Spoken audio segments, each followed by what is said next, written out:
تاریخی بھی ہیں اور بہت پاکستان اور ایران کے رشتے کو جو کہ تاریخ میں کبھی اتنا مضبوط نہیں رہا مضبوط ہوتا دکھائی دے رہے ہیں، جس کے بعد پاکستان کے لیے جو ٹریڈ اپرچونٹیز ہیں. اب بات یہ ہے کہ تھوڑا سا ہمارا مسئلہ یہ ہے کہ ہمیں جب ویسٹ سے واہ مل جاتی ہے تو وہ ہمارے لیے ایک ایسا ایلیمنٹ ہوتا ہے جس کے بعد ہمیں سب کچھ بھول جاتے ہیں. We go into the state of ecstasy, اور پھر وہاں سے ہم آنا واپس ہمارے لیے مشکل ہو جاتا ہے، ہم وہیں کہیں رہ جاتے ہیں. جو اس اپرچونٹی کو ہم کیپٹلائز کر سکتے ہیں، کیونکہ پاکستان نے اپنی اس ٹینڈنسی کو ریفلیکٹ کیا، اس پوٹینشیل کو ریفلیکٹ کیا ہے کہ کس طریقے سے ہم کرائسس کے اندر سے اپرچونٹی نکال سکتے ہیں. یہ اپرچونٹی کووڈ میں بھی تھی ہمارے پاس، اور اس کو ہم اگر کیپٹلائز کرتے یا آج ہم اس اپرچونٹی کو کیپٹلائز کریں تو وہ ٹریڈ اپرچونٹیز ہم نکال سکتے ہیں، وہ ٹریڈ مارجنز ہم نکال سکتے ہیں جو کہ ماضی میں کبھی بھی ایران کے ساتھ ہم نہیں کر سکے. ظاہر ہے اس وقت امریکہ براہ راست ہم پر پابندیاں بھی نہیں لگا سکتا، کیونکہ اگر کوئی اور ملک ہو جہاں پہ ایران پر اتنے سینکشنز لگے ہوئے تھے، اتنی اس ایم او یو کے one sided M O U جس کو کہا جا رہا ہے، یہ 80% آف ویسٹ سینگ کہ یہ اسرائیل کی بھی اسٹیٹ سامنے آ رہے ہیں کہ 80% آف اسرائیل بلیوز کہ اس جنگ میں ایران جو ہے وہ جیتا ہے، ایران کی اس میں ہار نہیں ہوئی. تو ایسی جنگ جب ایک پاز لیا ہے اس نے، ایک ایم او یو کے وہ دہانے پر آئی ہے یا پوائنٹ پر آئی ہے، اس کے بعد اگر ہم یہ دیکھ رہے ہیں کہ اگلے دن صدر جو ہیں ایران کے وہ ہمارے ملک میں موجود ہیں، تو یہ سرٹنلی ایک ایسا پوائنٹ ہے جہاں پر ہم ان سینکشنز کی زد میں نہیں آتے، یا ہم ان پابندیوں کی زد میں مزید نہیں آتے جو ہم ایران کے ساتھ کھل کر ٹریڈ نہیں کر سک رہے تھے. یا گیس کی اگر ہم بات کریں یا الیکٹریسٹی کی اگر ہم بات کریں تو ہم ان کے ساتھ ان ایگریمنٹس کے اندر یا ان ٹریڈ اپرچونٹیز کو ایکسپلور کرنے کے اندر نہیں جا پا رہے تھے جو ہمیں بہت فائدہ دے سکتی ہیں. اور چونکہ ہمارے بارڈرز جو ہیں وہ ملتے ہیں، تو جو بلوچستان کی سچویشن ہے وہ بھی کافی حد تک کنٹرول کی جا سکتی ہے by using these good Times with Iran. اب دیکھنا یہ ہے کہ کس طریقے سے پاکستان اس کو اپنے فیور میں لے کر جاتا ہے سچویشن کو، اور صرف اس واہ پہ یہ سچویشن ختم نہیں ہو جاتی. ہم نے یہ دیکھا کہ ایک جوائنٹ پریس کانفرنس کی گئی جس میں باقاعدہ طور پر ایرانی صدر نے جو ہے پاکستان کے رول کو بھی سراہا، پاکستان کے سینٹیمنٹس کو بھی سراہا، اور جو ایک تعمیری کردار پاکستان نے ادا کیا ہے اس کو انہوں نے ایک ناقابل فراموش واقعہ قرار دیا. اور اسی طرح جو وزیر اعظم تھے انہوں نے بھی اپنے سینٹیمنٹس کا اظہار کیا، اور انہوں نے اسٹرانگ کچھ سٹیٹمنٹس بھی دیں کہ یہ کیسے ہو سکتا ہے کہ ایک ملک کے پاس بیلسٹک میزائل ہوں اور دوسرے ملک کے پاس نہ ہوں، اور یہ ایک لیول پلینگ فیلڈ اس میں ملنی چاہیے. اور اب امپورٹنٹ یہ ہے کہ آگے چل کے جو نیوکلیئر کے اوپر ڈسکشن ہونی ہے وہ کیا ہے. بہرحال دیکھیں یہ تو وہ تمام گڈ آپٹکس ہیں جن کو چیریش کرنا بھی بنتا ہے اور جن کے اوپر پاکستان کا خوشی منانا بھی بنتا ہے، لیکن پاکستان اس سے آگے کیا سوچ رہا ہے یہ بہت امپورٹنٹ ہے. اور اس ایم او یو یا اس معاہدے کی جو سسٹینیبلٹی ہے وہ کتنی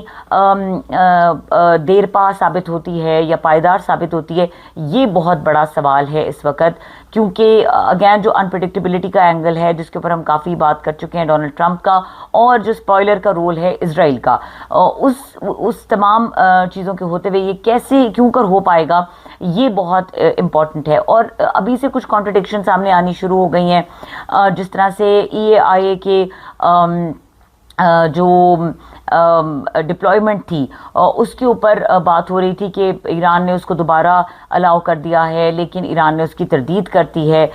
اسی طرح کچھ اور معاملات ہیں جس پر ڈونلڈ ٹرمپ کے دعوے سامنے آ رہے ہیں. انہوں نے یہ کہا ہے کہ ایران جو جوہری پروگرام کے مکمل جائزے پر رضامند ہو گیا ہے. اور اب دیکھنا یہ ہے کہ ایران نے تو آلریڈی ویسے اس کے اوپر کلیئر کٹ کہہ دیا ہے کہ جوہری تنصیبات کے معائنے سے متعلق جو یا ان تک جو آئی اے کی ایکسس ہے اس کو ہم بالکل بھی انڈورس نہیں کر رہے. اور جو جوہری معاہدوں کے تحت جو موجودہ طریقہ کار ہے اس پر ہم عمل جاری رکھیں گے، یہ بھی ایران کا کہنا ہے. اور جو تباہ شدہ جوہری تنصیبات ہیں ان کے معائنے سے متعلق کوئی نیا پروٹوکول جو ہے وہ زیر غور نہیں ہے. اس کے علاوہ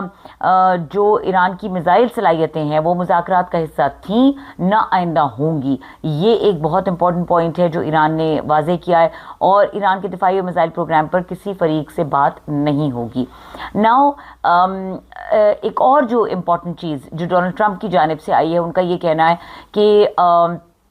اگر ایران جوہری پروگرام کے جائزے پر آمادہ نہیں ہوتا تو مذاکرات ہی نہ ہوتے۔ اب یہ وہ کانٹرڈکشنز ہیں جن کی گہری نظر ہے ان معاملات پر ان تمام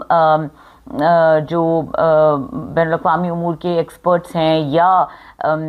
جو ہسٹری کو بہتر جانتے ہیں، ان کا یہی پوائنٹ آف ویو ہے کہ یہ ایک طرح کا کانٹرڈکٹری اور میجر کانٹرڈکشنز ہیں، ان کو مائنر نہیں کنسیڈر کیا جا سکتا، and in the given circumstances یہ کوئی بڑی کلیش کے اندر بھی ٹرانسلیٹ کر سکتی ہیں۔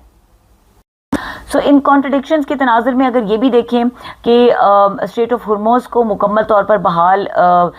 کر دیا گیا ہے اور مزید بحری ناکہ بندی نہیں ہوگی، یہ بھی ڈونلڈ ٹرمپ نے کہا ہے، اور ضرورت پڑنے پر ناکہ بندی بحال کرنے کے لیے بحری جہاز اپنی جگہ پر موجود رہیں گے، سرویلنس رہے گی۔ جو ایران کے فروزن ایسٹس ہیں ان کے اوپر ڈونلڈ ٹرمپ کا یہ کہنا ہے کہ خوراک، ادویات کی خریداری، اس کے اوپر جو ہے وہ ایران اس کو استعمال کر سکتا ہے، ناٹ ادروائز۔ اور جو یہ خوراک اور ادویات ہیں یہ ایران صرف امریکہ سے خریدے گا۔ Now this is an important point کہ یہ جو سینکشنز کہا جا رہا تھا کہ ایران پر سے ہٹ جائیں گی یا فروزن اثاثے ان کو مل جائیں گے واپس، وہ امریکہ یہ کہہ رہا ہے کہ وہ صرف ہم سے ہی خرید سکتے ہیں۔ کسانوں سے، امریکی کسانوں سے مکئی، گندم اور سویابین کی خریداری ہوگی۔ ایران کو جو انسانی بحران کا سامنا ہے اس کے لیے فوری مدد کی ضرورت ہے ایران کو، اور ابنائے ہرمز سے ایک روز میں 19 ملین بیرل تیل کی ترسیل کے حوالے سے بھی ڈونلڈ ٹرمپ نے جو ہے وہ ایک دعویٰ ظاہر کیا ہے۔ تو اب بات یہ ہے کہ یہ جو کانٹرڈکشنز جن کا میں نے ذکر کیا ہے ان کی موجودگی میں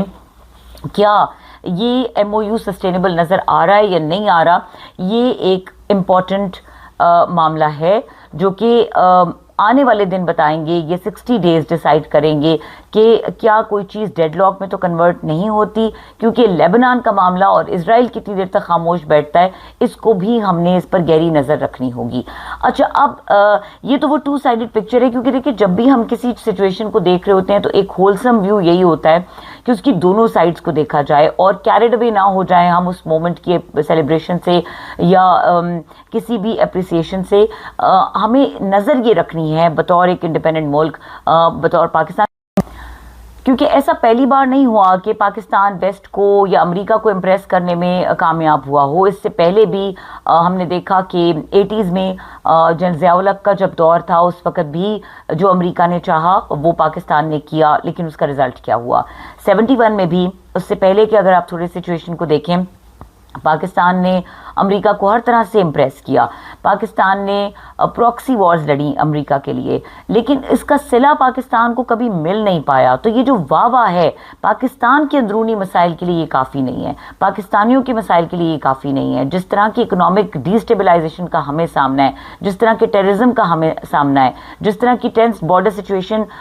کے ساتھ ہم ڈیل کر رہے ہیں، اور پھر اس کے بعد جو ورلڈ ریگولیٹرز ہیں یا جو ورلڈ بینک ہے وہ جس طریقے سے، یا فیٹف ہے، وہ جس طریقے سے پاکستان کے ان تمام سٹیپس کو دیکھتے ہیں، اور کرٹیسزم کا یا جو ایک لٹکتی ہوئی تلوار ہے پاکستان کے سر پہ وہ ہمیشہ رہتی ہے کہ کہیں کوئی ایسی چیز نہ ہو جائے جس کی وجہ سے پاکستان پر مختلف طرح کی پابندیاں لگ جائیں۔ تو یہ لگتا نہیں ہے پریکٹیکلی کہ پاکستان جو رول پلے کرتا ہے اس کو اس کا پے بیک ملتا ہے۔ Now let's talk about Indians response، کیونکہ جو انڈینز کا رسپانس ہے، انڈیا کا رسپانس ہے، وہ بڑا دلچسپ ہے، اور وہ اس پورے میٹر کے اندر ایک بہت زبردست قسم کا، جسے کہتے ہیں نا کہ آپ بڑی زبردست دال بنائیں اور پھر تڑکا بڑا مزے کا لگائیں، تو وہ تڑکا لگا رہا ہے اس پوری سچویشن کے اوپر۔ کیونکہ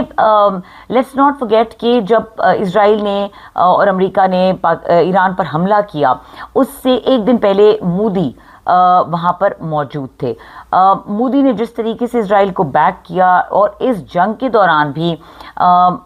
جہاں جہاں پر پریکٹیکل ہیلپ کی ضرورت پڑی انہوں نے مایوس کیا ایران کو۔ حالانکہ جو ایران کے ساتھ ٹریڈ معاہدے تھے وہ انڈیا کے زیادہ بہتر چل رہے تھے ان کمپیریزن ود پاکستان، لیکن اس جنگ کے شروع ہوتے ہی انڈیا نے بالکل ایران کو سپورٹ نہیں کیا، and it was quite evident. تو اب